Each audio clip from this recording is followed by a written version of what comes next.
আবারও বৃষ্টি শুরু হয়ে গেল। যা বৃষ্টি হচ্ছে তাতে তো মনে হচ্ছে এবার মাঠঘাট সব ডুবে যাবে।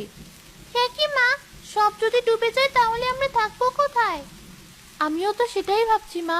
এমনিতেই আমরা যেখানে থাকি সেটা অনেক নিচু জায়গা। তাহলে কি আমরা ডুবে যাব মা? জানি না মা।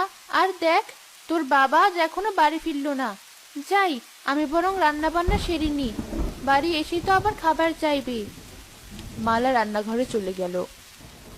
তখনই তার স্বামী কবির এলো।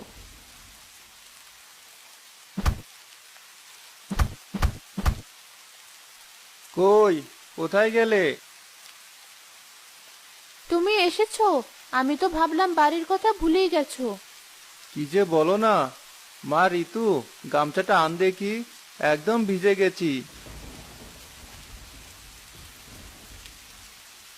এই নাও বাবা। এ কি বাবা, অতগুলো কলা গাছ কেটে এনেছো কেন? দরকার আছে মা, যা বৃষ্টি শুরু হয়েছে তাতে ওগুলোই আমাদেরকে বাঁচাবে। কলা গাছ আমাদেরকে বাঁচাবে? এ আবার কি কথা?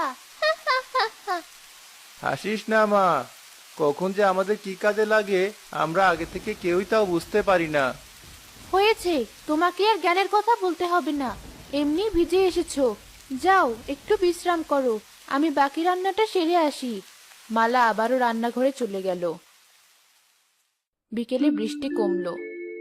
বউ, ও বউ, কোথায় গেলে? কি হয়েছে? সারাক্ষণ এত কিসের ডাকাডাকি তোমার? রাগ করছো কেন? হাতুড়িটা দাও দেখি। হাতুড়ি দিয়ে আবার কি করবে? কলা গাছের বাড়ি বানাবো। কলা গাছের বাড়ি? এমন বাড়ির নাম তো বাপের জন্মেও শুনিনি। শোনোনি তাতে কি হয়েছে? এবার শুধু শুনবে না, দেখবেও। আবার এমন কিছু করো না যাতে সবাই তোমায় পাগল বলে ডাকে।